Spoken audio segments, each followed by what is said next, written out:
அனைவருக்கும் வணக்கம். விஜயின் வருகையால் காலியாகும் சீமானின் கூடாரம். விஜய்க்கு மட்டும்தான் பக்கா மாசு இருக்கு, சீமானுக்கெல்லாம் மாசு இல்லை.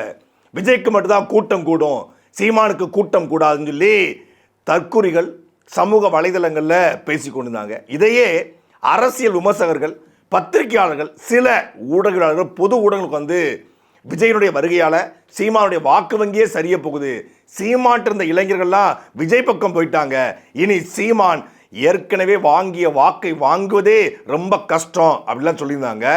கடந்த தேர்தல் பரப்புரைகளில் அண்ணன் சீமானுக்கு கூடுகிற கூட்டத்தை பார்க்காதவர்கள், அதை பற்றி பார்த்தும் வாய் மூடி இருப்பவர்களுக்கு தான் இந்த காணொளி. எப்படி அண்ணன் சீமானுக்கு கூட்டம் வருது, விஜய்க்கு எப்படி கூட்டம் வருது, இந்த ரெண்டு கூட்டமும் எப்படிப்பட்ட கூட்டம் அப்படிங்கிறதா இந்த காணொலி நம்ம தெளிவாக பார்க்க போகிறோம். நீதி வழங்கும் போது அண்ணன், தம்பி, சொந்தம், பந்தம், பணக்கார, ஏழை எதையுமே பார்க்க கூடாதுடா, நாயத்தை மட்டும் தான் சொல்லணும். பொதுவாக அரசியல் கட்சிகள் கூட்டத்துக்கு எப்படி ஆள் சேர்க்கும் அப்படின்னு எல்லாருக்கும் தெரியும். டாடா ஏஸ்களில் 200 ரூபாயை மக்களுக்கு கொடுத்து ஒரு குறிப்பிட்ட நேரத்திற்கு இந்த இடத்துல நிற்கணும், கட்சி தலைவர் வருவாங்க, ஒரு குறிப்பிட்ட மக்களை காசு கொடுத்து கூப்பிடுவாங்க, கட்சிக்காரங்களும் வருவாங்க, அப்புறம் வேலண்டியர்ஸ் வருவாங்க. ஒரு 50 விழுக்காடு கட்சிக்காரங்கன்னா 50 விழுக்காடு காசு கொடுத்து கூட்ட மக்கள் தான் இருப்பாங்க. அப்படி தான் ஆண்ட ஆளும் கட்சிகளுக்கு வழக்கம். ஆனால் ஒரு கட்சியின் தலைவர் இந்த இடத்துல பேச போகிறாருன்னு தேர்தல் கெடுபிடிகள், தேர்தல் ஆணைய கட்டுப்பாடுகள் இருப்பதனால, இந்த கோட் ஆஃப் கான்டக்ட் இருப்பதனால ஆட்டோ விளம்பரம் பண்ணலாம், அதிகபட்சமாக சுவரொட்டி அடிக்கலாம், இல்லை துண்டறிக்கை கொடுத்து இந்த மாதிரி இந்த இடத்துல கட்சி தலைவர் பேச வர்றாரு. இன்ஸ்டாகிராமில் சமூக வலைதளங்களில் போடக்கூடிய செய்திகள் இதை வச்சு நாம் தமிழ் கட்சி வானொலியில் தொலைக்காட்சிகளை விளம்பரப்படுத்த கிடையாது. 24 மணி நேரமும் தொலைக்காட்சிகள் இந்த இடத்துல இந்த தலைவர் பேச போகிறாருன்னு சொல்லி பணம் வாங்கி கொண்டு விளம்பரப்படுத்துகிறாங்க. அந்த விளம்பரையும் நாம் தமிழ் கட்சி போடுறதில்லை. அலைபேசி வாயிலாக இந்த இடத்துக்கு வரப்போறான்னு சொல்லி ஒரு குறிப்பிட்ட அலைபேசி எண்களுக்கு அமௌண்ட் பே பண்ணால் அப்படி அழைப்பாங்க. அப்படியும் நாம் தமிழ் கட்சி அழைப்பதில்லை. வெறும் ஆட்டோ விளம்பரம், அதிகபட்சம் துண்டறிக்கை கொடுத்து அந்த பகுதிக்குள்ளே ஒரு திருநெல்வேலி மாவட்டம் பனங்குடிங்கிற ஒரு பேரூராட்சி, ராதாபுரம் தொகுதி உட்பட்ட பனங்குடி பேரூராட்சி, அந்த பேரூராட்சியில் கூடிய கூட்டம் என்பது நாம் தமிழர் கட்சியினுடைய வாக்காளர்களை, நாம் தமிழர் கட்சியினுடைய வெற்றியை, நாம் தமிழர் கட்சியின் வளர்ச்சியை எவனாலையும், எந்த நட்சத்திரம் வந்தாலும் எந்த நடிகை வந்தாலும் தடுக்க முடியாது என்பதற்கு ஒரு சின்ன சான்று.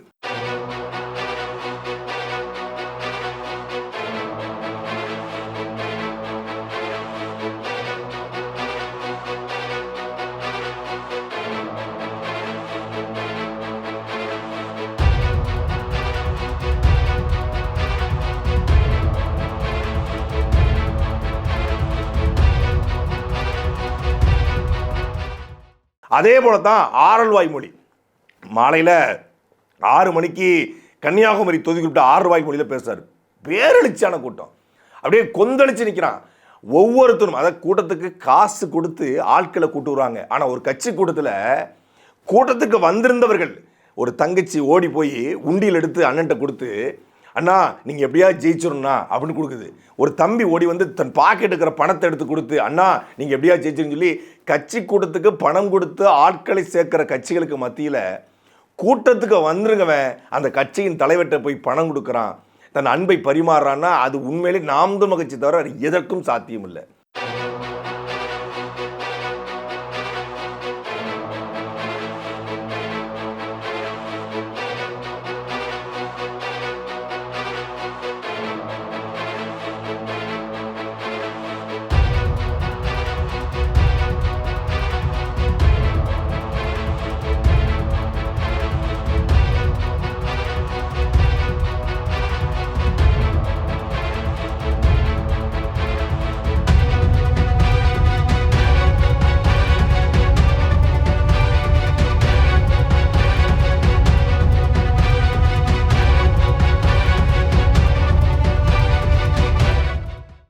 நாம் தமிழர் கட்சி இப்படி ஆட்களை சேர்க்குது. அதே போல தான் தூத்துக்குடியிலலாம் நேற்று இப்படி ஒரு கூட்டம் தூத்துக்குடியில் கூடுமா?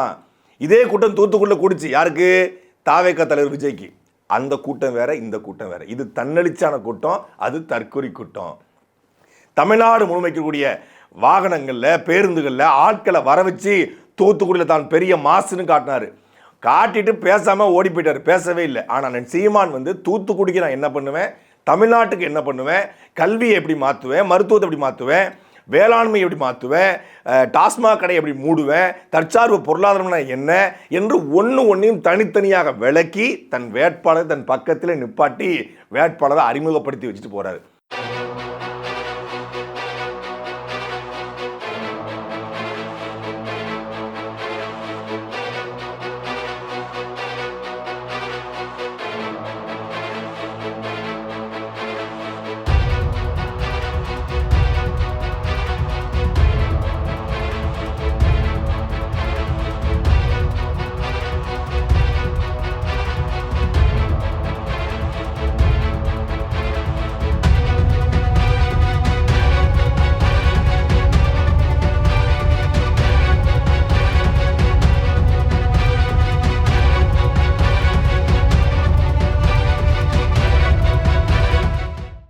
முடிச்சுட்டு அடுத்த பாயிண்ட் வந்தால் கோயில்பட்டியில் அதை விட பெரிய கூட்டம். அதுக்கப்புறம் பார்த்தா பாளையங்கோட்டையில் நேற்று மாலை பாளையங்கோட்டைக்குள்ளே பேருந்து நிலையத்துக்கு எதிர்ப்புறம் இப்படி பனங்குடி ஒரு கிராமத்தில் தான் நாம் தமிழ்ச்சி அதிக ஆட்கள் இருக்காங்க, கிராமம் சார்ந்த கட்சியாக இருக்குது, தற்சார்பு பேசுது, விவசாயம் பேசுது, ஆடு மாடு வளத்தில் பேசுது, அதனால் கிராமத்தில் கூட்டிட்டாங்கல்ல. திருநெல்வேலியில் பாளையங்கோட்டையில் புதிய பேருந்துக்கு அருகாமையில் இருக்கக்கூடிய அந்த திடலில் இரவு 8 மணிக்கு சீமான் பேச வராரு. இதுவரைக்கும் பாளையங்கோட்டையில் இப்படி ஒரு கூட்டம் தன்னெழுச்சியாக, பணம் கொடுத்து யார் வேணாலும் கூட்டலாம், பணம் கொடுத்து கூட்டம் இல்லை, தன்னெழுச்சியாக கூடுற கூட்டம் அண்ணன் சீமானுக்கு மட்டும்தான்.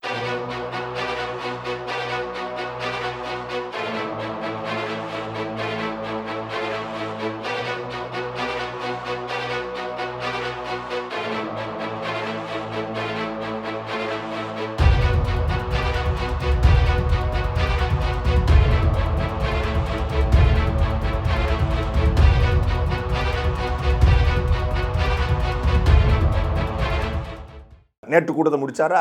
இன்னைக்கு காலையில் சரியா 11 மணிக்கு ஆலங்குளத்தில் 11 மணி கொளுத்துகிற வெயில், கொடும் வெயில் இருக்கும், அந்த வெயிலையும் கூடி நிற்கிறான். அதை முடிச்சுட்டு பாவூர் சத்திரம், அதை விட அதிகமான கூட்டம் பாவூர் சத்திரம் நிற்குது. பாவூர் சத்திரம் முடிச்சா சங்கரங்கோயில் முடிச்சு கடையனூர் போறாரு, அடுத்து கடையனூர் முடிச்சு வாஸ்தவனூர் முடிச்சுட்டு ராஜபாளையம் போறாரு. இப்படி ஒரு நாளைக்கு 8 கூட்டம் போடுறாரு. இடையில பத்திரிகையாளர் சந்திப்பு, இடையில கட்சிக்காரங்க சந்திப்பு, இடையில மக்கள் சந்திப்பு, மனுக்கள். ஆலங்குளத்தில் கடந்த ஒரு வாரத்துக்கு முன்னாடி கல் இறக்குவதற்கு சென்ற மணிகண்டுங்கிற ஒரு விவசாயி காவல்துறையால் துப்பாக்கி வச்சு சுடப்படுற, 2 கால்லையும் குண்டு பாஞ்சிருது. எந்த அரசியல் கட்சியும் அவருக்கு தேர்தல் பரப்புரை சந்திக்கலை. அன்னைக்கு திமுக நாம் தமிழ் கட்சி போராடியதுனால வம்படியா திமுகவோட எம்பியும் முன்னாள் எம்எல்ஏவும் வந்து நின்னாங்க. ஆனால் எந்த கட்சியும் இந்த கல் இறக்குவதை நேரடியாக ஆதரித்து ஒரு பதிவு கூட போடலை. ஆனால் களத்தில் போய் நின்று அந்த விவசாயி மணிகண்டனை சுட்டு, நீ முடிஞ்சா என்னையை சுடு, நான் கல் இறக்குறேன், நான் பணம் ஏறுறேன், முடிஞ்சா என்னையை சுடுறா அப்படின்னு சொல்வதற்கு தமிழ்நாட்டில் எந்த தலைவனுக்கா தைரியம் இருக்கா, துணிச்சல் இருக்கா? பக்கா மாசுங்க, மக்களுக்கு ஒன்றுனா அவர் வந்துருவாருங்க, உங்களுக்காக எல்லாத்தையும் விட்டுட்டு வராருங்க, உங்களுக்காக வந்திருக்காருங்க அப்படின்னு பேசுகிறாங்க. அந்த விஜய் இதுவரைக்கும் இந்த பனை தொழிலாளர் சுடப்பட்டதுக்கு ஒரு வார்த்தை கூட கண்டனம் தெரிவிக்கல. தூத்துக்குடிக்கு வந்திருக்காரு, திருநெல்வேலிக்கு வந்திருக்காரு, அதுக்கப்புறம் காரைக்குடிக்கு வந்தார், எந்த இடத்துலையும் போடல. சரி, மேடையில் பேச வேண்டாம், காரைக்குடிக்கு வந்து பேசாமல் போயிட்டாப்புல. ஆனால் அறிக்கை கூட போட முடியாதா? அறிக்கை கூட போட முடியாத அளவுக்கு என்ன போட்டால் ஒரு சார்பு நிலை ஆயிருமோ, கல்லிறக்குறதுக்கு அனுமதி கொடுத்த மாதிரி ஆயிருமோ, இதில் ஏதாவது ஓட்டு போயிருமோ அப்படின்னு வாக்கை வைத்து ஒரு அறிக்கையை கூட முடிவு செய்கிற விஜய்க்கு மத்தியில் துணிஞ்சு என் மக்களுக்காக நிற்கிற அண்ணன் சீமானை மக்கள் கொண்டாடுவாங்களா, கொண்டாட மாட்டாங்களா?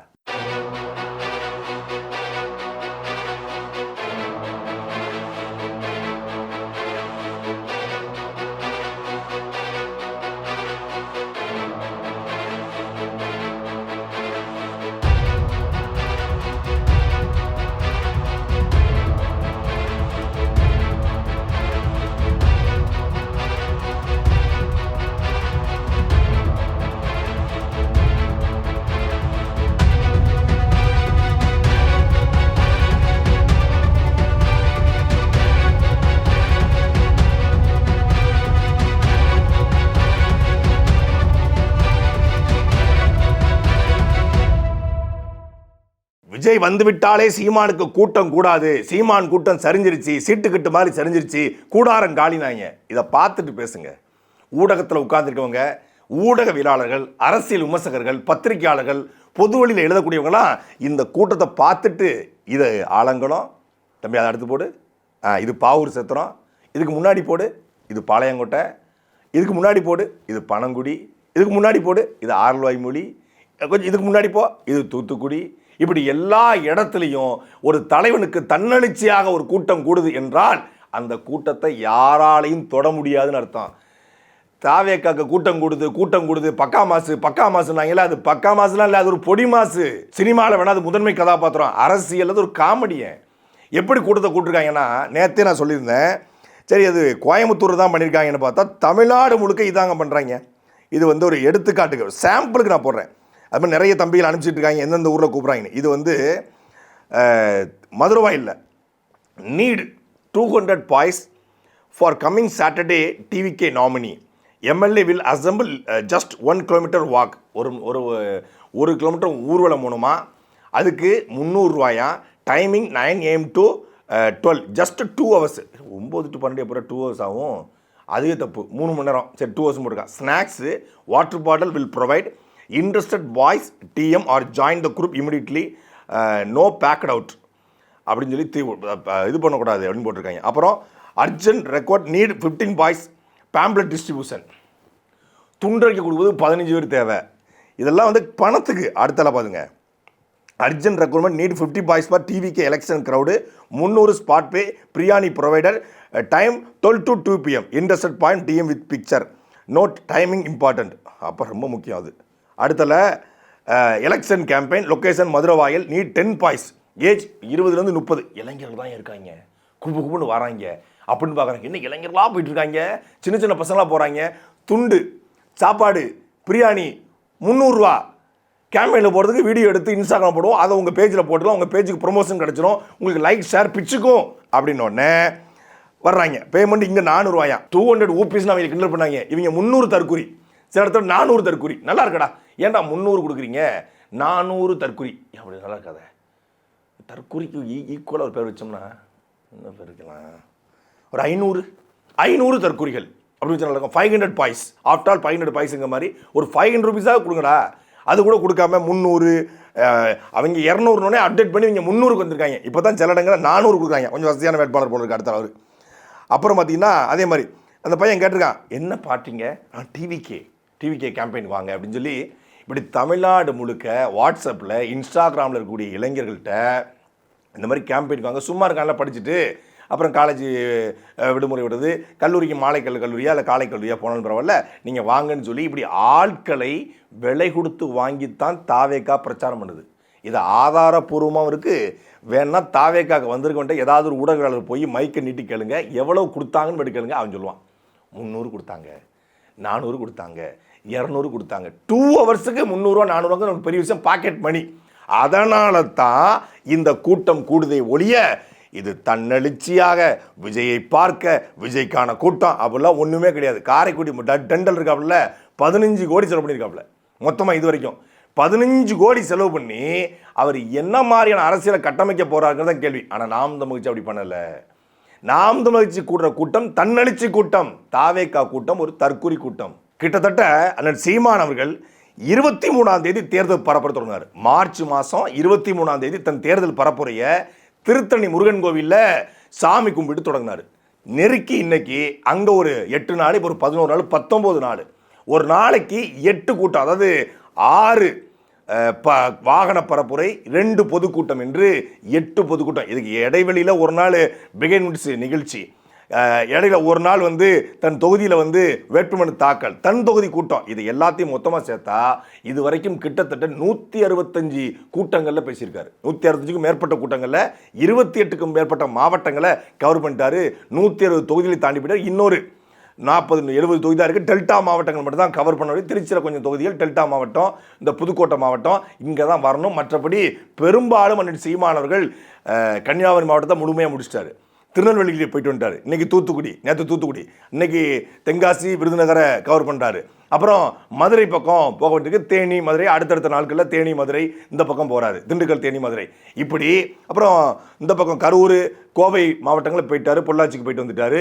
அப்புறம் வந்து தருமபுரி கிருஷ்ணகிரி போயிட்டாரு, இந்த பக்கம் வட மாவட்டங்களை ஏற்கனவே கவர் பண்ணிட்டாரு, கடலூர் போயிட்டாரு, பாண்டிச்சேரி ஏற்கனவே 2 தடவை போயிட்டு வந்துட்டாரு, சென்னையில் முழுக்க கவர் பண்ணிட்டாரு. இப்படி மிச்சம் வச்சிருப்பது இந்த டெல்டா மாவட்டம் மட்டும்தான். அதுவும் இந்த 2 நாள், கடைசி 4 நாள் காரைக்குடியில் தீவிரமான சூறாவளி பிரச்சாரம் தன்னுடைய தொகுதியில் பண்ணிருக்காரு. இப்படி தமிழ்நாடு முழுக்க சுற்றி சுரண்டு 160க்கும் மேற்பட்ட பொதுக்கூட்டம், ஒரு கூட்டத்திலையும் குறைந்தபட்சம் அரை மணி நேரத்துலேருந்து 3/4 மணி நேரம், கடைசி கூட்டத்தில் 1 to 1.5 மணி நேரம் கடைசி கூட்டத்தில் போடுவது பெரிய அளவில் எழுச்சி ஏற்படுத்திட்டு தமிழ்நாடு முழுக்க என்ன சொல்ல வராரு, என்ன அரசியலை முன்னெடுத்து வைக்கிறாரு, எப்படி ஆடு மாடு மேய்த்தலை அரசு வழியாக மாற்றுவேன், இங்கே பாரு மாற்றிருக்கிறான் டென்மார்க்கில், அதை நான் இங்கே கொண்டு வர போகிறேன், எப்படி பண்ணைகளை அமைப்பேன், அதை வச்சு எப்படி பொருளாதாரத்தை பெருக்குவேன், இங்கே பண்ணியிருக்கான் பாரு, கரும்பு ஆலைனா எப்படி உருவாக்குவேன், தக்காளி வந்து சாசனம் எப்படி எடுப்பேன், என்ன மாதிரி கொண்டு வருவேன், வாழை மரம் அது சார்ந்த தொழிற்சாலை எப்படி பண்ணுவேன், அப்புறம் வந்து பனை சார்ந்த தொழிற்சாலை எப்படி பண்ணுவேன், தென்னை சார்ந்த தொழிற்சாலை எப்படி பண்ணுவேன், ஐடி ஊழியர்களுக்கு என்னென்ன மாதிரி வேலையை கொடுப்பேன். சீமான் வந்துட்டு ஐடி ஊழியர்கள் இருக்க மாட்டாங்க அப்படிலாம் இல்லை. என்னுடைய ஆட்சியிலையும் தற்சார்பு பொருளாதார கொள்கை கொண்ட ஆட்சியிலையும் ஐடி ஊழியர்களுக்கு ஆயிரக்கணக்கான லட்சக்கணக்கான இளைஞர்கள் வேலை இருக்கு. இப்போ நீங்க பார்க்குற நிறுவனங்களிலிருந்து உங்களை அதை விட மேன்மைப்படுத்தி அதை விட சம்பளம் கொடுத்து வேலையை கொடுக்க முடியும் அப்படிங்கிறத ஆதாரப்பூர்வமாக டேட்டாவோட அனலைஸ் பண்ணி எல்இடி திரையில போட்டு காட்டி காணொலி பதிவுகளாக போட்டி காட்டுவது பெரிய அளவில் மக்கள்கிட்ட தாக்கத்தை ஏற்படுத்துவது. அது தாக்கத்தை ஏற்படுத்த போய் தான் இதுவரைக்கும் கண்டுகொள்ளாத தேசிய ஊடகங்கள், national medias, NDTV, ANI, Times of India, அதே போல் வந்து டைம்ஸ் நவ், இப்படி பல்வேறு வடநாட்டு ஊடகங்கள், நேஷனல் மீடியாக்கள், தேசிய ஊடகங்கள் அண்ணன் சீமானை பெற்றெடுக்குது. உங்களுடைய ஐடியாலஜி என்னன்னு கேட்ட ஒரு கேள்விக்கு அப்படியே தன்னுடைய தற்சார்பு பொருளாதாரத்தை, தமிழ் தேசிய கோட்பாடை, நீங்கள் அது வந்து ஒரு செப்பரேட்டிசம் இல்லையா அப்படின்னு கேட்கும்போது, கேரளாவை மலையாளி ஆளணும், ஆந்திராவை தெலுங்கர் ஆளணும், கர்நாடகாவை கன்னடர் ஆளணும், குஜராத்தி ஆளணும், தமிழ்நாட்டை தமிழர் நான் ஆளணும், ஆனால் ஆளலை, எல்லாரும் அவரவர் மொழியை இனத்தை சார்ந்து ஆளட்டும். அப்போ இது வந்து பிரிவினைவாதம் இல்லையான்னு கேட்ட கேள்விக்கு அப்புறம் இதுக்கு மொழி வழியாக மாநிலம் பிரிக்கப்பட்டுச்சுங்கிறாரு. மொழி வழியாக மாநிலம் ஏன் பிரிக்கப்பட்டுச்சு? மொழி வழியாக மாநிலம் பிரிக்கப்பட்ட பிறகும் என் மொழியை சார்ந்த ஒருத்தர் இந்த நிலத்தை ஆளுதுன்னு சரியா இருக்கும். இந்தியாவை நாங்கள் எல்லாரும் கூடி பேசி ஆளுவோம். நான் பிரிவினைவாதம் பேசலை, என்னுடைய உரிமை பேசுகிறேன். இது என்னுடைய ஃபண்டமெண்டல் ரைட்ஸ், அடிப்படை உரிமை. சீமான் பேசுவது இனவாதம், சீமான் பேசுவது பிரிவினைவாதம் என்று பேசிக்கொண்டிருந்தவர்களுக்கு நேஷனல் மீடியா மூலியமாக, தேசிய ஊடகத்தின் மூலமாக தன் பதிலை ஆணித்தரமாக பதிவு பண்ணார். தேசிய ஊடகம் பார்க்குறாங்களே, அது இப்படி பார்க்குறாங்களே, என் கருத்தில் நான் சரியாக இருக்கிறேன், இதுதான் உண்மை, இதான் யதார்த்தம், இது என் உரிமை, இது என் ரைட்ஸு அப்படிங்கிறலாம் தெளிவாக இருக்காரு. விடுதலை புலிகள்லாம் பயங்கரவாதம்னு சொன்ன தேசிய ஊடகங்களில், காட்ட மறுத்த ஊடகங்களில் தலைவர் படத்தை காட்டி அவங்களுடைய ஐடியாலஜி லீடர், அவங்களுடைய லீடர் அப்படின்னு சொல்லி எடுத்து காட்டுறாங்க. தலைவர் படம் இருக்க கொடியை வச்சு அந்த என்டிடியோட ரிப்போர்ட் எடுத்து பேசுகிறாங்க. இப்படி ஒட்டுமொத்தமாக தன் தத்துவங்களை இந்தியா முழுமைக்கும் கொண்டு போய் சேர்த்து கொண்டிருக்கார் தேசிய ஊடகங்களுடைய கவனம், சமூக ஊடகங்களுடைய தாக்கம். ஒட்டுமொத்தமான சமூக வலைதளங்களில் நான் ஏற்கனவே பதிவு பண்ணியிருந்தேன் ஒரு பாட்டு, அந்த பூமி எல்லாம் மைதானம் அப்படிங்கிற அந்த பாட்டு போட்டு எல்லாரும் லட்சக்கணக்கான பேர் போட்டிருக்கான். அதாவது பதிவு பண்ணி அதை லைக் பண்ணிலாம் பார்க்க முடியாத அளவுக்கு லட்சக்கணக்கான இளைஞர்கள் எங்கிருந்தா இருந்தீங்க, யாரா இவனுங்க அப்படிங்கிற அளவுக்கு படித்த இளைஞர்கள், மருத்துவர்கள், பொறியாளர்கள், ஐடி ஊழியர்கள், பல ஆயிரக்கணக்கான பேர் எடுத்து பதிவு பண்ணுறான். சமூக இன்ஸ்டாகிராமில் போனால், ஒரு பக்கம் எக்ஸலம் போனால் அண்ணன் சீமானுடைய காணொலிகள் வந்து ஆக்கப்பூர்வமான காணொலிகள் இளைஞர்களுக்கு எடுத்து போட்டுட்டு இருக்கான். இதுக்கு இடையில விர்ச்சுவல் வாரியர்ஸ்னு ஒன்று இருந்துச்சு, அது எங்கடா போச்சு? விஜயனுடைய காணொலிகளை, விஜயனுடைய பேச்சு எடுத்து போடான்னு பார்த்தா என்ன பேச்சு பேசுவார்? ஒரே பேச்சு. அந்த டிஎம்கேவா, இந்த டிவிகேவா, அந்த ஸ்டாலினா, இந்த விஜயா, உங்களுக்காக உங்கள் விஜய், உங்கள் அண்ணன், உங்கள் தம்பி, உங்கள் தோழன், உங்கள் நண்பன், உங்கள் நண்பி, நான் வந்து எல்லாத்தையும் விட்டுட்டு என் வலியை தாங்கிக்கிட்டு வேதனையை தாங்கிட்டு வந்துருக்கிறேன். வலிக்குதுன்னா அயோடாக்ஸ் வாங்கி போடு, வலிக்குதுன்னா ஒரு வால்னி ஸ்ப்ரே எடுத்து அடி, எதுக்கு வலிக்குதுங்கிற அப்படின்னு அவனே கேட்க ஆரம்பிச்சிட்டான். இது வரைக்கும் அண்ணன் சீமான் கிட்டத்தட்ட ஒரு நாளைக்கு 8 கூட்டம், கிட்டத்தட்ட 19 நாட்களில் 150க்கும் மேற்பட்ட கூட்டங்களில் கலந்துருக்காரு. தொகுதியாக பார்க்கும்போது 170க்கும் மேற்பட்ட தொகுதியில் கவர் பண்ணியிருக்காரு. ஆனால் விஜய் இது வரைக்கும் எவ்வளோ பேசியிருக்காருன்னு பார்த்தா, மார்ச் மாதம் 14ஆம் தேதி தேர்தல் தேதி அறிவிக்கப்படுது. அங்கே ஒரு 17 வச்சுக்கோங்க, 17, இங்கே ஒரு 11, 28 நாள். இன்னும் ஒரு 12 நாட்கள் தான் மொத்தமாகவே பரப்புரைக்கு இருக்குது. இன்றைக்கி தேதி 11, இன்னொரு 10 நாள் தான், அதிகபட்சம் 10 நாள் தான் வந்து நம்ம வந்து பரப்புரை பண்ண முடியும். இந்த 10 நாள் தான் இருக்குது. ஆனால் மொத்தமாக சார் கவர் பண்ணியிருக்க தொகுதி எவ்வளோ தெரியும்ல? பெரம்பூர், திருச்சி கிழக்கு, திருநெல்வேலி, தூத்துக்குடி, காரைக்குடி 5 தான் வந்திருக்காப்புல மொத்தமாகவே. மாவட்டமாக கணக்கு பண்ணலாம் 5 தான் வந்திருக்காப்புல. தொகுதியாக கணக்கு பண்ணலாம் 5 தான் வந்திருக்காப்புல. அந்த 5லையும் எங்கே பேசியிருக்காரு? 5லையும் வந்து மொத்தமே பேசியிருக்கிறது வந்து திருச்சி கிழக்கு, பெரம்பூர், திருநெல்வேலி 3 இடத்துல பேசியிருக்காப்புல. அங்கே ஒரு 20 நிமிஷம், இங்கே ஒரு 12 நிமிஷம், மொத்தமாகவே 20, 12, 24, 44 நிமிஷம் இங்கே, அங்கே ஒரு 12 நிமிஷம் சேர்த்தா பாண்டிச்சேரி சேர்த்தோம்னா 56 நிமிஷம் தான் மொத்தமாகவே சாரு பேசியிருப்பது.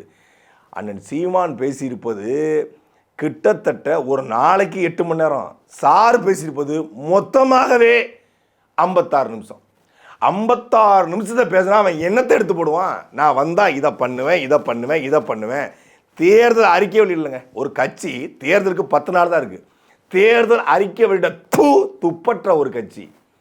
பத்திரிகையாளரை பார்க்க சந்திக்க கூச்சப்படுகிற, பத்திரிகையாளரை பார்த்து பயப்படுகிற ஒரு கட்சி நாம் தமிழர் கட்சியோட ஒப்பிடலாமா? முதல்ல நீ எவ்வளவு பெரிய மாசாரு, நீ பெரிய பக்கா மாசாரு, ஆனா உண்மையாக மக்களுக்காக ஒரு நிற்கிற தலைவனை மக்கள் கைவிட மாட்டான், மக்கள் கொண்டாடுவான். மக்கள் அண்ணன் சீமானை கவனிக்க தொடங்கிவிட்டார்கள். முதல்ல ஒரு புதிய செயலை செய்கிற பொழுது உன்னை மக்கள் வந்து எதிர்ப்பார்கள், பிறகு ஏளனம் செய்வார்கள், பிறகு மக்கள் கவனிக்க தொடங்குவார்கள். எந்த மக்கள் எதிர்த்தார்களோ, எந்த மக்கள் ஏளனம் செய்தார்களோ, எந்த மக்கள் கவனிக்க தொடர்ந்தார்களோ அவர்களை நாளை உன்னை கொண்டாடுவார்கள் என்பது உலக தத்துவம். எதிர்த்தார்கள் நாம் தமிழர் கட்சியை. அது ஒரு பிரிவினைவாதம் பேசுது, தடை செய்யப்பட்ட இயக்கத்தை ஆதரிக்குது, சீமான் பேசுகிற அரசியல் தமிழ்நாட்டுக்கு பொருந்தாதுன்னு எதிர்த்தார்கள். அப்புறம் ஏளனம் பண்ண ஆமக்கறி, 74 அரிசி கப்பல், சீமான் மான் ஊறுகான்னு சொல்கிறாருன்னு ஏளனம் பேசுகிறான். இப்போ அவனே கூர்ந்து கவனிக்க ஆரம்பிச்சிருக்கிறான். முதல் முறையாக தேசிய ஊடகங்களும் தமிழ்நாட்டு ஊடகங்களும் தமிழ்நாட்டுடைய பொதுமக்களும் எல்லோரும் அண்ணன் சீமான கவனிக்க ஆரம்பிச்சிட்டாங்க. ஒரு ஆல்டர்னேட்டிவ் ஃபோர்ஸ், உண்மையான ஆல்டர்னேட்டிவ் ஃபோர்ஸ், உண்மையான மாற்று அரசியல், இந்த திராவிட சித்தாந்தத்துக்கு நேர் எதிரான தமிழ் தேசியம், பெரியாருங்கிற பிம்பத்துக்கு எதிரான பெரியார் இல்லைங்க எங்களுக்கு 1000 பெரியாருங்கிற தத்துவம் என்று சாதி வாரியாக சமூக நீதி அடிப்படையில் வேட்பாளரை நியமித்தது, 117 பெண்களை நியமித்தது, அதில் ஒரு திருநங்கையை நியமித்தது, சரியாக சமூக பிரதித்துவம், சரியான சோசியல் ஜஸ்டிஸ், சோசியல் இன்ஜினியரிங் அடிப்படையில் வேட்பாளருடைய தேர்வை அமைத்தது.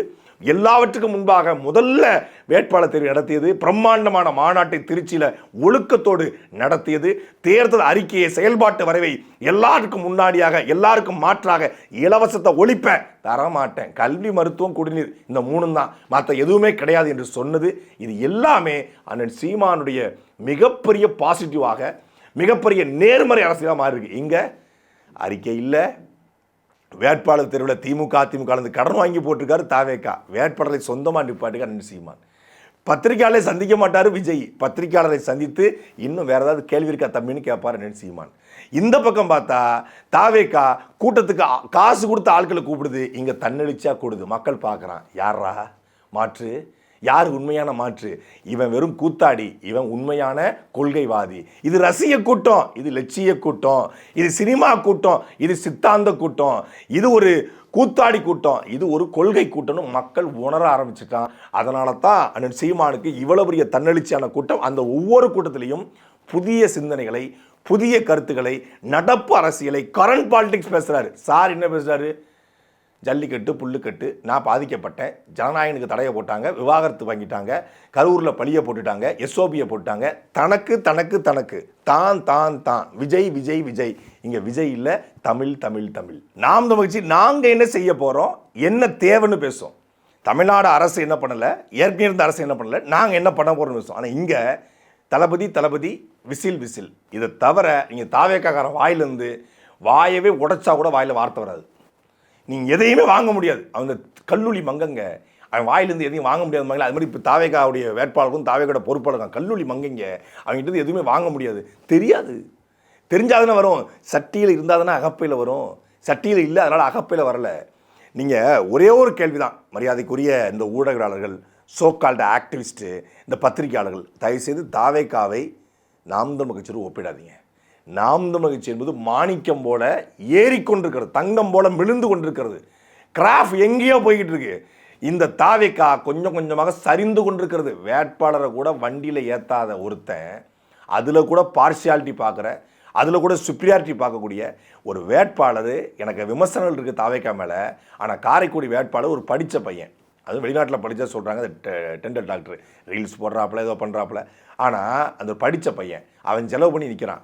குறைந்தபட்சம் அந்த கார் வழி அவன் மேலே வர்றான்ல, கார் கதவை திறந்து உள்ளே வாப்பா அப்படின்னு கூப்பிடுறது கூட மனசு இல்லாமல் அந்த படித்த ஒரு டாக்டர் மேலே தாவி வரான். இதை பார்க்குறவன் சொந்தக்காரன், அவங்க அம்மா, அவருடைய மனைவி, அவன் பிள்ளைகள் என்ன நினைக்கும்? அந்த அந்த காரைக்குடி டாக்டர் டெண்டல் பிரபுவோடைய மனைவி பிள்ளைகள் என்ன அது என் புருஷன் வந்து கார் மேலே தாவி போயிட்டு இருக்கான் நினைக்குமா நினைக்காதா? சத்தியமாக எனக்கு தோணுச்சுங்க. நான் கிண்டல் பண்ணுறேன், கேலி பண்ணுறேன் விடுங்க. ஆனால் இன்னும் அவர் படித்த பையன், காரைக்குடி பையன் இப்படி ஏறி போய்கிட்டு இருக்கான். எப்படியா நாம் தமிழ் கட்சி வண்டியில், அண்ணன் சீமான் வண்டியில் இப்படி ஏறுவாங்களா? முதல்ல வந்தோடனே வேட்பாளரை நிப்பாட்டி அவங்க கையை பிடிச்சி உயர்த்தி என் தம்பிக்கு ஓட்டு போடுங்க, என் தங்கச்சிக்கு ஓட்டு போடுங்க, எங்கள் அக்காவுக்கு ஓட்டு போடுங்க, எங்கள் அப்பாவுக்கு ஓட்டு போடுங்க அப்படின்னு சொல்லுவார். குறைந்தபட்சம் திமுகவில் கூட திமுக வேட்பாளரை பக்கத்தில் நிப்பாட்டி தான் உதயநிதி ஸ்டாலின் பேசுறாரு. அந்த பக்கம் எடப்பாடி பழனிசாமி வந்து அவருடைய வேட்பாளரை பக்கத்து, இதான் உலகம் முழுமைக்கும் அப்படித்தான், எல்லா கட்சியும் அப்படி தான் பண்ணும். மற்ற கட்சி கூட்டத்தில் கையெடுத்து கும்பிட்டு இருப்பாங்க. நாம் தமிழ் கட்சி கூட்டத்தில் அப்படிலாம் கும்பிடாத பாம்பார் அண்ணன் சீமான். சம பங்குன்னு சொல்றீங்களே, எல்லாரும் ஒன்றுன்னு சொல்றீங்களே, நாம எல்லாரும் ஒன்று தான், எல்லாரும் ஒன்று தான்றீங்களே, அந்த எல்லாரும் ஒன்று தாங்கிறத உங்கள் வேட்பாளரை கூட கடைபிடிக்க மாட்டீங்களா? உங்கள் வேட்பாளரை கூட உங்கள் வண்டியில் ஏற்றி உங்கள் பக்கத்தில் நிற்க முடியாத அளவுக்கு தீண்டாமையை கடைபிடிக்கிற நீங்கள் மக்களுக்கு எப்படி உண்மையாக இருப்பீங்க? மக்கள் கூட எப்படி இறங்கி வருவீங்க? அண்ணன் சீமான் உங்களை மாதிரி சைக்கிள் ஓட்டி ஸ்டண்ட் அடிக்கலை. அண்ணன் சீமான் உங்களை மாதிரி மலரை தூக்கி போட்டு இப்படி ரோட் ஷோட் காட்டி கையை காட்டி அப்படி இந்த அரசியல் பண்ணலை. மக்கள்கிட்ட தன் வழியை கடத்துறாரு, தன்னுடைய கனவை கடத்துறாரு. மக்கள் மொழியில் மக்கள் பிரச்சனையை பேசி அவனுடைய கவனத்தை இழுத்து நான் உனக்கு இது பண்ண போகிறேன், இது இப்படி இருக்குது, இந்த நாடு இப்படி கெட்டு போச்சுன்னு சொல்கிறாரு. அப்படி ஏதாவது பேசுவாரா? அப்போ எப்படி தாவேக்கோட நீங்கள் வந்து நாம் தமிழ் கட்சி கொண்டு ஒப்பிடுறீங்க? நாம் தமிழ் கட்சி கொண்டு போய் எப்படி தாவேக்கோட ஒப்பிடுறீங்க? 10 மணி ஆயிடுச்சே, கூட்டத்தை முடிக்கணுமே, இன்னும் ஒரு 10 நிமிஷம் கிடைச்சா மக்கள்கிட்ட ஏதாவது பேசலாமா அப்படின்னு நினைக்கக்கூடிய தலைவர் அண்ணன் சீமான். பனங்குடியில் பேசியிருக்கும்போது டைம் ஆயிடுச்சு, ஆனாலும் நேரம் இல்லை, கூட ஒரு 10 நிமிஷம் பேசின்னு சொல்லி காவல்துறைக்கு அண்ணன் சீமானுக்கு வாக்குவாதம் ஆயிடுது. காவல்துறை முடிக்க சொல்கிறாங்க, ஒரு 10 நிமிஷம் தான், உங்கள் மனைவி பிள்ளைக்கு சேர்த்தா நான் பேசின்னு சொல்லி நேரம் கடந்து வழக்கு போட்டாலும் பரவாயில்ல, மக்கள்கிட்ட ஏதாவது பேசணும்னு சொல்லி பேசுறாரு. இவர் அனுமதி கொடுக்கப்பட்டும் ரத்து பண்ணிட்டு போயிறாப்புல. இன்னைக்கு அண்ணன் சீமான் தென்காசி மாவட்டத்தில் தேர்தல் பரப்புற 8 கூட்டம், உதயநிதி ஸ்டாலின் மன்னச்சநல்லூர், லால்குடி, திருவரங்கம்னு தேர்தல் பரப்புற, ஐயா ஸ்டாலின் புதுக்கோட்டையில் தேர்தல் பரப்புற, ஐயா எடப்பாடி பழனிசாமி தஞ்சாவூரில் தேர்தல் பரப்புற, தாவேக்கா தலைவர் விஜய் எங்கே பரப்புறன்னு பார்த்தா பனையூரில் ஓய்வு, நாளைக்கு ஓய்வு, நாளை கழிச்சு ஓய்வு, நேற்று காரைக்குடி, நேற்றுக்கு முந்தின நாள் ஓய்வு, அதுக்கு முன்னாடி தூத்துக்குடி, அதுக்கு முதல் நாள் ஓய்வு. ஒரு நாள் பிரச்சாரம், ஒரு நாள் ஓய்வு. இன்னைக்கு தொடர்ச்சி அடுத்த 3 நாள் ஓய்வு. ஏன் ஓய்வுன்னு கேட்டால் நிர்வாக சிக்கல்களால் நாங்கள் ஓய்வு. கவலை தோய்ந்த உங்கள் முகங்கள் முன்னால் இருந்தாலும் கட்சி அலுவலர்கள் பின்னால் அழைப்பதால் நான் செல்கிறேன் என்று போவார் விவேக். போன உடனே உன் பேர் என்ன? முனியம்மா. முனியம்மா, நீ எந்த மணியம்மா, மார்கழி பனியம்மா, மனதுக்குள் மலையம்மா, ஐயோ அம்மம்மாள் வைத்து விட்டால் ஆப்பம்மான்ட்டு போவார்ல, அது மாதிரி கவலை தோய்ந்த முகங்கள் முன்னால் இருந்தாலும் கட்சி வேலைகள் பனையூரில் அழைப்பதால் சார் பனையூரில் படுக்க போயிட்டாப்ல. பனையூருக்கு போய் ஓய்வெடுக்கிற ஒருத்தருக்கு எதற்கையா அரசியல்? எப்படி ஐயா மாற்றம்? அதாவது நம்மகிட்ட இருக்கிற கேள்வி ரொம்ப எளிமையான கேள்வி தான்.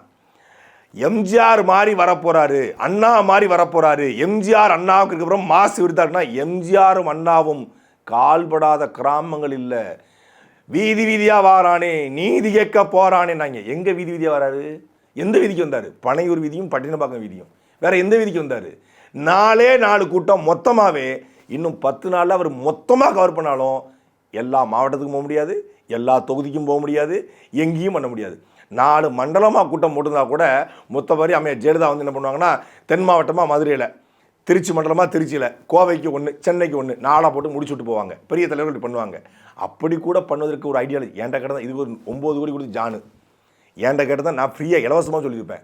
நாங்கள் அப்போவே சொன்னோம், தம்பி அரசியல் என்பது கொஞ்சி கொஞ்சி கடிக்கும் மீன்கள் இருக்கிற குளம் அல்ல, அது மோசமான முதலில் இருக்கிற அகலி, ஒவ்வொரு அடியும் பார்த்து வைக்கணும். இல்லை என் குடும்பமே பனிச்சிறக்கில் மேலே இங்கேயும் போன குடும்பம், நான் அப்படித்தான் போவேன்னா போய் சாவு, நீந்தாத மாட்டை வெள்ளம் கொண்டு போவோம். இப்போ வெள்ளம் கொண்டு போய்கிட்டு இருக்கு. எஸ்ஓபி மட்டும் இல்லைன்னா எங்கள் தளபதி வீதி வீதியாக வருவாருன்னாங்க. எஸ்ஓபி இல்லை, இப்போ வந்து கோடு வந்துருச்சு, எலெக்ஷன் கோடு. எலெக்ஷன் கோடு வந்தாலும் சென்னை மாநகர ஆணையரும் தமிழ்நாடு அரசும் சேர்ந்துக்கிட்டு எங்களுக்கு சென்னைக்குள்ளே நெருக்கடி கொடுக்குறாங்க, திருச்சியில் பேச முடிஞ்சது, இங்கே பேசலைன்னாங்க. இப்போ மாநகர ஆணையர் அருணையும் மாற்றியாச்சு.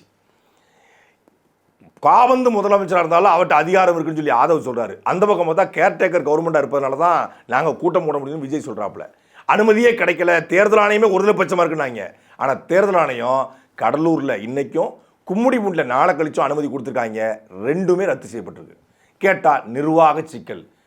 அந்த நிர்வாக சிக்கல் என்னன்னு சொல்லுங்களேன். நீங்கள் தான் வெளிப்படைத்தன்மையோட ஆளாச்சே. ஆனால் அவர் வெளியே வரமாட்டார். லீவ் லெட்டர் கொடுத்துருக்காரு சார் பக்காம வச்சிருக்காருல. நான் வரமாட்டேங்கிறத மறைமுகமாக சொல்லிட்டாப்புல கட்சிக்காரனுக்கு. என் நெஞ்சில் குடியிருக்கும் தோழர் அனைவருக்கும் வணக்கம். வாகை சூடும் வரலாறு திரும்பும் பயணத்தில் உங்கள் ஒவ்வொருவரின் பங்களிப்பும் அளப்பரியது, இன்றியமையாயது. மாற்றத்துக்கான முதன்மை சக்தியான நாம் நமது வெற்றி பாதையில் சரியாக பயணித்துக் கொண்டிருக்கிறோம். எந்த ஊருக்குமே கூட்டத்துக்கு போல, எந்த ஊருமே பிரச்சாரம் பண்ணல, சரியா போயிட்டு இருக்காராம். அறிக்கையும் போடல. 106 வேட்பாளர் அதிமுக கடன் வாங்கி போட்டுக்கிட்டு சரியா போயிட்டு இருக்கு.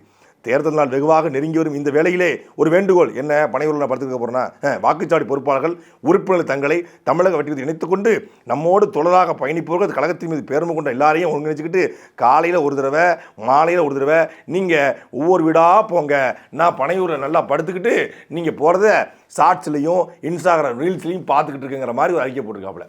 அதாவது கட்சி தொண்டர்கள்லாம் வீடு வீடாக போய் ஓட்டு கேட்கணுமா, இவர் வீட்டை விட்டு வர மாட்டாராம். கட்சி தொண்டம் பூரா வீட்டை விட்டு ஓட்டுகள் என்ன அர்த்தம்? உழைப்பணி கொடு. எப்படி படம் வந்தோடனே இந்த படத்தை நீங்கள் பார்த்து எனக்கு நீங்கள் ஹெல்ப் பண்ணணும்.